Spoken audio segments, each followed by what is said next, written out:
Bienvenidas y bienvenidos a Media 20.1. Hoy en una locación muy especial, esto que ve usted aquí es parte del estudio de la Casa Sola, aquí en nuestro país, en México. Y ellos muy generosamente nos abrieron las puertas para llevar a cabo la grabación de este programa que pues está obligando a algunas televisoras, a algunos medios de comunicación a buscar algunas otras sedes seguras en las cuales podamos llevar a cabo estas grabaciones. Hoy queremos platicar en este contexto tan hermoso de lo que está pasando con el arte, con la cultura y los medios de comunicación. Ahora, más que nunca, se están transmitiendo eventos en streaming, incluso se están llevando a cabo visitas de museos, también a distancia. Usted puede conocer cualquier museo del mundo. Bueno, subastas se están llevando también a cabo a distancia. Y de esto queremos platicar con Becca Duncan. Ella es historiadora del arte, ella es muy conocida en los medios de comunicación, también tiene su blog, es compañera en otro medio de comunicación, ADN 40.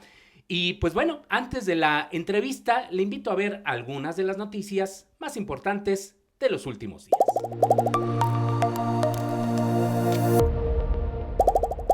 La organización Artículo 19 y el Laboratorio de Análisis de Datos Signalab del Instituto Tecnológico y de Estudios Superiores de Occidente publicaron un informe en el que señalan que directivos de la Agencia de Noticias del Estado, Notimex, realizan acciones coordinadas en redes sociales para acosar y agredir a periodistas, extrabajadores y personas que consideran adversarias.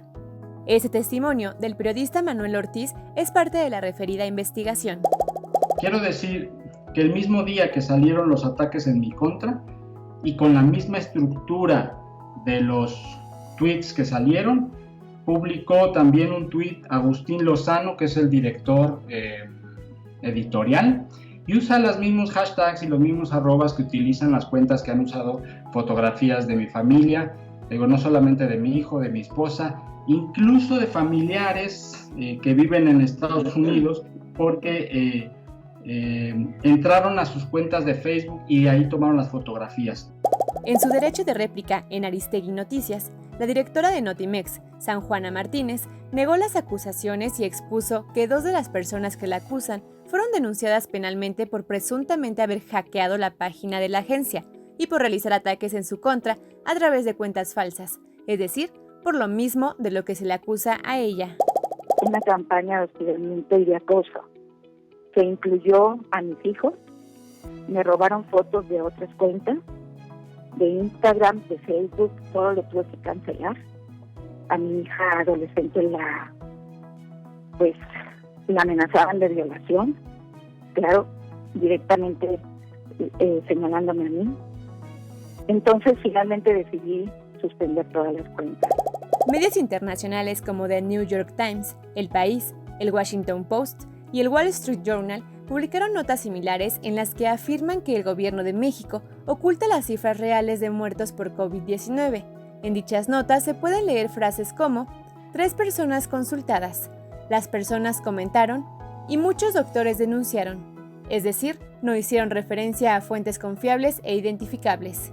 Esto fue lo que al respecto dijo el subsecretario de Prevención y Promoción de la Salud, el doctor Hugo López-Gatell. Estas notas también, en particular la de New York Times, pareciera encontrar una discrepancia entre la información que produce el gobierno de la Ciudad de México y lo que tiene integrado a nivel nacional el gobierno federal. Esto evidentemente ilustra o muestra falta de rigor en la construcción de esta información periodística, porque con la jefa de gobierno de la Ciudad de México, la doctora Sheinbaum, y con todo su equipo, mantenemos una estrechísima colaboración.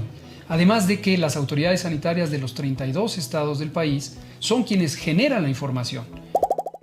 Ya estamos de regreso en Media 20.1. Gracias por estar con nosotros y nuevamente nuestro agradecimiento a la familia Casasola, pues aquí para recibir a Becca Duncan. Bienvenida a Media 20.1. Gabriel, muchas gracias por la invitación, me da mucho gusto estar aquí. Al contrario, platicábamos justo en la introducción que ahora estamos viviendo un cambio radical en cuanto a la cultura, el arte. Teníamos que ir a los museos, sí. Teníamos que ir al teatro, a ver teatro. Bueno, decíamos que hasta lo de las subastas. Sí. ¿Tú cómo estás viendo este cambio? Porque es un cambio, podríamos decir, radical. Ahora esta pandemia nos ha obligado a que mucho de esto se haga en línea. ¿Tú crees que esto continúe en un futuro? Fíjate que esa es una pregunta que creo que todos en el ámbito de las artes nos estamos preguntando. Y creo que han habido ahí debates interesantes, ¿no? Por un lado, sí, el consumo en línea ha aumentado. Mucho del material que la gente está consumiendo en línea, al menos en el ámbito de museos, ya estaba ahí, ¿no? Entonces, quizá lo que estamos viendo es que la gente tiene mayor interés por acercarse a ese contenido. Y luego, por otro lado, como dices, la idea de que los espectáculos puedan desarrollarse por streaming también supone retos interesantes. Aspectos, digamos, del teatro dependen muchísimo del público, ¿no? Entonces, ¿funciona el teatro en un formato digital? ¿Quién sabe? El tema de los museos es uno que a mí en lo particular me interesa mucho.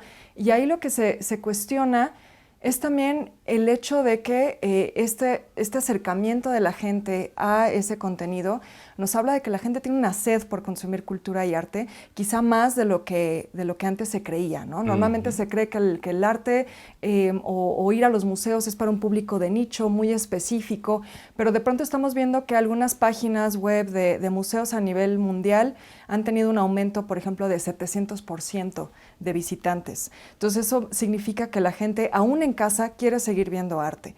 Y eso creo que es alentador, por un lado, pero lo que esta situación está mostrando es que también el regreso a la normalidad, de cierta manera, no va a ser tan normal. Y entonces no solo es tener el contenido disponible en línea para que el público pueda acceder, sino cómo poco a poco puedes volver a abrir las puertas a la gente. Y ahí hay temas bien interesantes también. Sí, por supuesto. Y será algo paulatino, ¿no? Se ha dicho en diferentes partes del mundo. Incluso se ha comentado que los primeros que salieron, pues, es decir, que dejaron de ofrecer sus servicios culturales fueron, por ejemplo, los museos, las salas de arte, etcétera, etcétera. Y serán los últimos en llegar. Pero también es un reto importante en cuanto a la sostenibilidad. Sí, justo. Hay muchos museos que dependen, por ejemplo, de su taquilla. El Museo del Prado hace poco lanzaba estas cifras, ¿no? Que ellos tienen un 60% de visitantes internacionales, que dependen, su primer ingreso es la taquilla.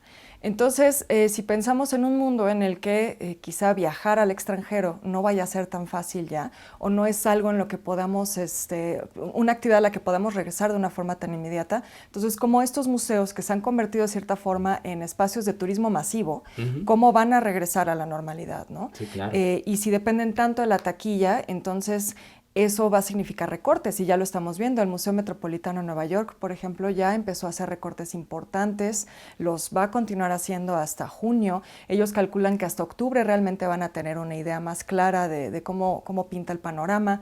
Hay espacios como, por ejemplo, galerías. Según un estudio reciente, se ha hablado de que 1/3 de las galerías comerciales de París van a tener que cerrar en 2020.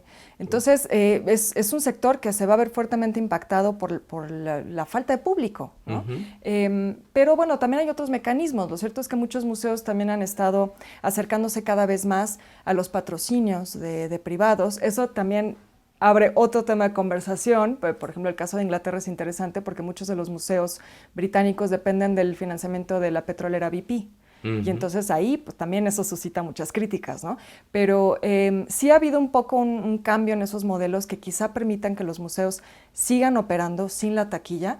Pero bueno, de pronto vemos cosas como medidas que ya se están recomendando internacionalmente. El Comité Internacional de Museos y Colecciones de Arte Moderno ya emitió unas recomendaciones que incluyen, por ejemplo, toma de temperatura al acceso, y que en cuanto un visitante tenga una temperatura elevada, lo regresas.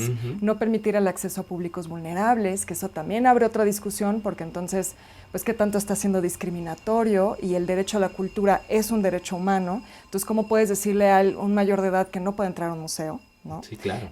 Luego, cuestiones como tener muy bien marcado en el piso, por ejemplo, la distancia, la famosa Susana distancia, sí, ¿no? Claro. Marcarlo de alguna manera para que la gente sepa hasta dónde se puede acercar. Eso, por supuesto, implica además un cambio en los modelos de los últimos años de los museos, que son las exposiciones masivas. Muchos museos dependen de lo que en inglés llaman el blockbuster, ¿no? Estas exposiciones que lo hemos visto aquí en el Palacio de Bellas Artes, en el Munal, por ejemplo, exposiciones que tienen filas de visitantes. Y eso ya no se podrá llevar a cabo, porque estas medidas, por ejemplo, suponen que no puede haber más de 100 personas en el recinto en un momento, ¿no? Entonces, eso va a significar un cambio en cómo se hace curaduría, en cómo se proponen las exposiciones. Los cuadros podrán viajar ya o no. Quizá también nos tendremos que despedir a estas exposiciones de gira internacional, ¿no? Ya no nos van a poder traer cuadros del extranjero, y eso de nuevo abre la puerta a la virtualidad y al mundo digital, pero pues arriesga mucho el ingreso de taquilla a los museos.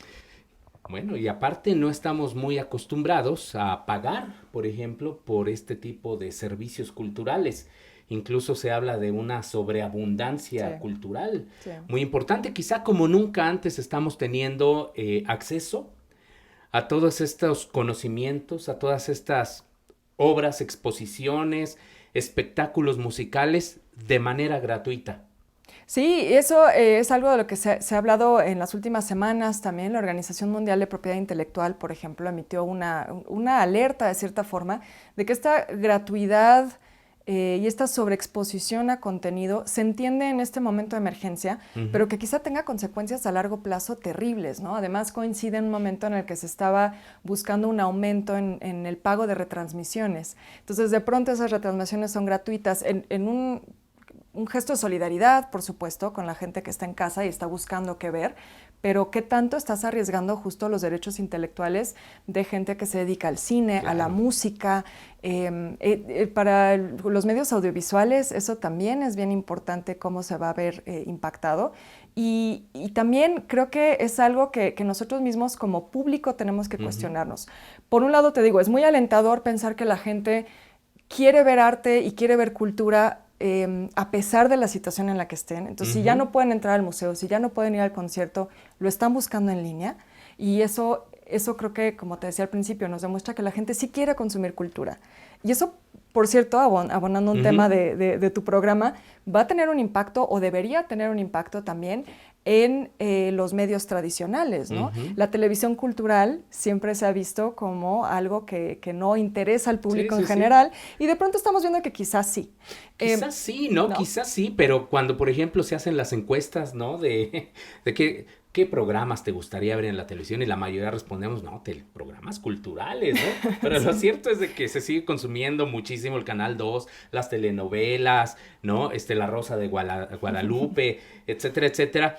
Pero es una buena oportunidad de acercarse justo a las artes, a la cultura, viendo la televisión pública, viendo TV UNAM, Canal 22, Canal 11, otras opciones, incluso hay canales comerciales como ADN 40 que tienen. Tú estás en un programa muy exitoso que se llama El Foco, por ejemplo, Sí, ¿no? que es un programa pues principalmente de historia, ¿no? Entonces pensar que un programa de historia pueda atraer público, pues es bastante sorprendente, pero sí lo hace. Tenemos que hacer un corte, Beca, pero pues al terminar este corte, pues retomamos sobre todo en este tema que me interesa mucho de la sostenibilidad y del papel que debemos tener todavía de manera mucho más activa los medios de comunicación. Así que pues, bueno, no se vaya. Get what you need. Oh yeah. Get what you need. So I went down to the demonstration to get my fair shares of abuse, saying we're gonna vent our frustration, and if we don't, we're gonna blow a 50 amp fuse, saying now you can't always get what you want. Gracias por continuar en Media 20.1. Estamos, como le decía, aquí en esta casa, estudio, taller de la familia Casasola. Sí, de estas fotografías maravillosas que se pueden encontrar en los grandes archivos, pero también aquí, por supuesto, en esta casa se puede acceder a ella. Beca, platicábamos hace un momento de la sostenibilidad. Y, por ejemplo, justo de introducción a este segundo segmento, vimos este concierto que fue espectacular, ¿no? El One World Together at Home, en el que participaron artistas, incluso vimos por ahí un fragmentito, Paul McCartney, Elton John, Andrea Bocelli, bueno, hasta los Rolling Stones, ahí estuvieron. Lo hicieron porque, pues, tienen esas posibilidades, porque estaban también recaudando fondos, y fue algo espectacular, que seguramente muchos millones de personas se sumaron. En fin, pero eso no es redituable en términos culturales si se hiciera cotidianamente, sí o no, sobre todo siendo streaming y de que no estamos muy acostumbrados a pagar, sobre todo en los países latinoamericanos, por este tipo de contenidos. Sí, creo que eso es bien interesante. Creo que la iniciativa fue muy buena. Además, que fuera para recaudación de fondos en este momento, por supuesto, es increíble y se agradece mucho. Pero justo esas son el tipo de cosas que como platicábamos en el segmento anterior, la Organización Mundial de Propiedad Intelectual ha estado diciendo, como aguas con eso, ¿no?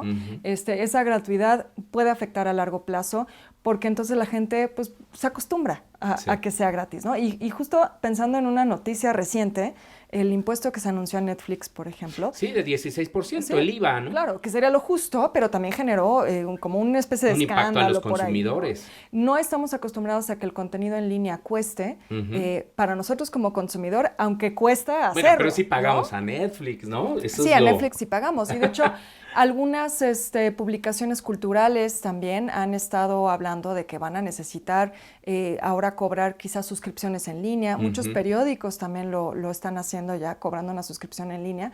Entonces, ese quizás sea un modelo, el de las suscripciones, pero justo el tema de la música, y hablábamos también hace rato del teatro, son sectores que quizás en los que se verán más afectados por esto.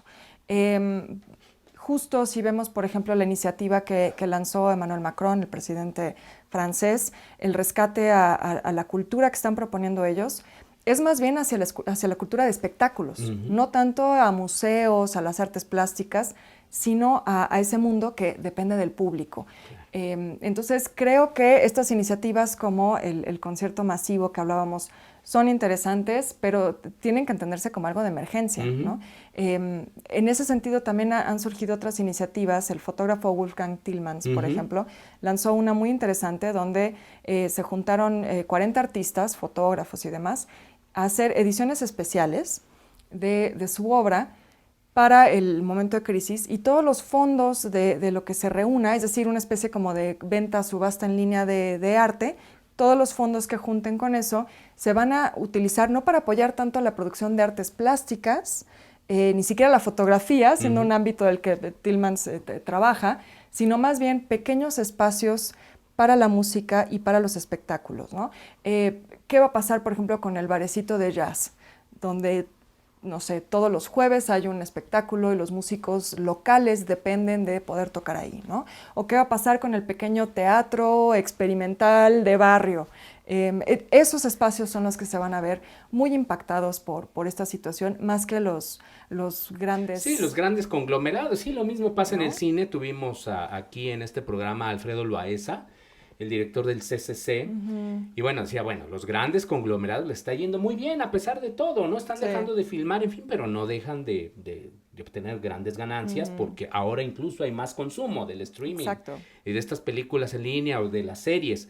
Dice, pero ¿qué está pasando con los pequeños productores? Y es donde entra el Estado, o la responsabilidad del Estado, como para tutelar la cultura que pues, nos hace ser mejores personas, nos permite una interrelación respetuosa. En fin, ahí, ¿tú cómo ves esta responsabilidad? ¿Y cómo ves el caso de México? ¿Qué ha ocurrido? Sí, bueno, el caso de México, creo que justo el anuncio que se hizo el FONCA nos pone muy nerviosos a todos los que nos dedicamos a la cultura, y sin duda no presenta un panorama muy alentador. Pero a la par han sucedido otras cosas que yo sí celebraría.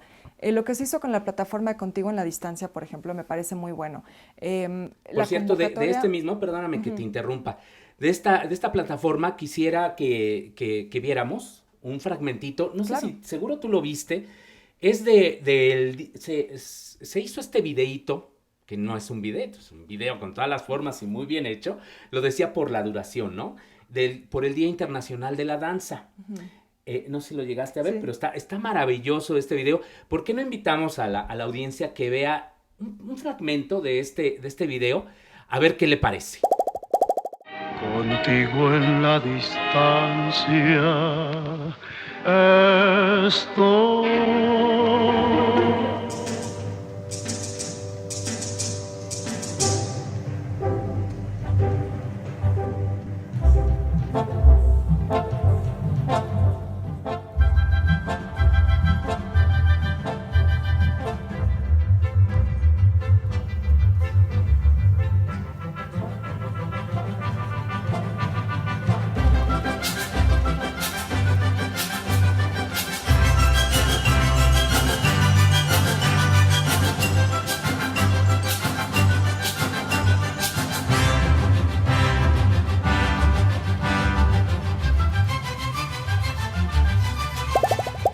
Bueno, fue tan solo una probadita, Beca, de esto que vimos. Los artistas, ¿no? Cada uno desde su casa, haciendo, ¿no? El contigo a la distancia. Es una expresión complicada también, por ejemplo, la de la danza. Sí, claro. Que, a ver, o sea, cómo bailar todos armónicamente para ofrecer algo muy atractivo visualmente, pero también muy artístico.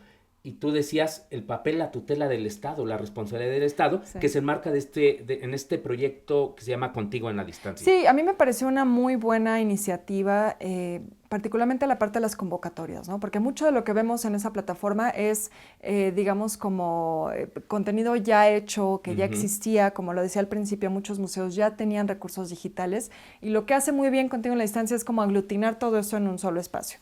Pero a la par de eso se hizo una convocatoria donde a partir de distintos rubros, ¿no? Cultura digital o cosas como tutoriales, se propuso fomentar la producción de materiales que pudieran consumirse en línea. Y entonces en estas convocatorias estaban abiertas a creadores, por supuesto, pero también me pareció interesante a gente que es más cercana al ámbito de la divulgación, de la investigación, ¿no? A proponer contenidos en formatos que incluían, por supuesto, video, pero también cosas muy novedosas como TikTok, como videos de Instagram, ¿no? Historias de Instagram. Entonces, eso me pareció muy interesante porque era dar un fondo para crear estas iniciativas en un momento en el que la producción cultural pues, se ve, por supuesto, muy afectada. Entonces, eso me pareció muy interesante porque además a los artistas plásticos o a los artistas en un sentido también más amplio, este momento también los está afectando. Se han cancelado exposiciones, se han cancelado ferias de arte. Algunas se han podido llevar a formatos virtuales. La edición de Hong Kong de Art Basel, por ejemplo, que es una de las ferias de arte más importantes a nivel mundial, se hizo de forma virtual. Hablabas también hace un momento de las subastas, ¿no? Casas de subasta como Christie's han triplicado su venta en línea, que también es alentador porque nos habla de que sigue habiendo un nutrido mercado del arte, que es importante para sostener la producción artística, para que los artistas puedan vivir de su trabajo, pero no podemos tampoco enfocarnos solo en el mercado, porque lo que sucede ahí es que entonces el único arte que se produce es el arte comercial. Entonces otras propuestas que pudieran ser más arriesgadas, que pueden proponer debates muy interesantes, reflexiones necesarias, ya no se van a dar, ¿no? Si el Estado no entra ahí para fomentar eso. Y el apoyo del Estado también es fundamental. A mí me gusta mucho cómo lo plantea Erica Weiman, que es de la Royal Shakespeare Company de Inglaterra.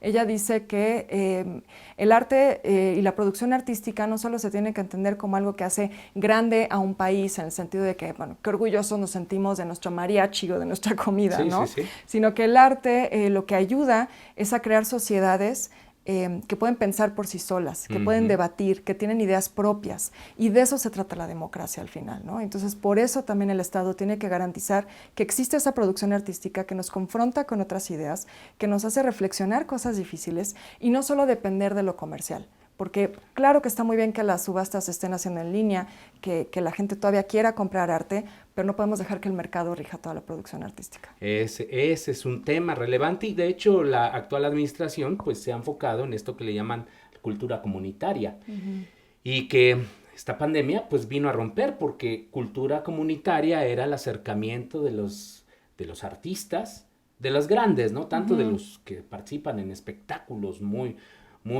con muchos recursos, pero también era el rescate de lo comunitario. Y lo que nos encontramos es de que, por ejemplo, hay muchas comunidades en México que no tienen acceso a internet. O sea, ellos no vieron este espectáculo que estábamos hablando de los grandes artistas y quizá tampoco vieron esta bonita expresión de los artistas de danza, del INVAL, ¿no? Del Instituto Nacional de Bellas Artes y Literatura. Ese es un problema que también trajo la pandemia y para eso están los medios masivos de comunicación. Sí, sin duda. Sobre este tema de la cultura comunitaria, sí me parece interesante también anotar que eso también era parte del FONCA. Entonces, también creo que la desaparición del FONCA, hay que ver qué nuevo mecanismo se pone en marcha, porque el FONCA no solo era, digamos, dar dinero a los creadores, sino que también a cambio de ese dinero tenías que tener alguna especie de impacto social, tenías que participar en este tipo de eventos comunitarios, hacer cosas tanto en comunidades rurales como urbanas, ¿no? Había como esa parte a ver qué pasará con eso. Pero sí, sin duda, ante esta falta de accesibilidad a herramientas tecnológicas, los medios tradicionales también tienen que sumarse a estas iniciativas culturales. Porque como decía al principio, si estamos viendo números en los que la gente está accediendo o está ingresando a los portales de museos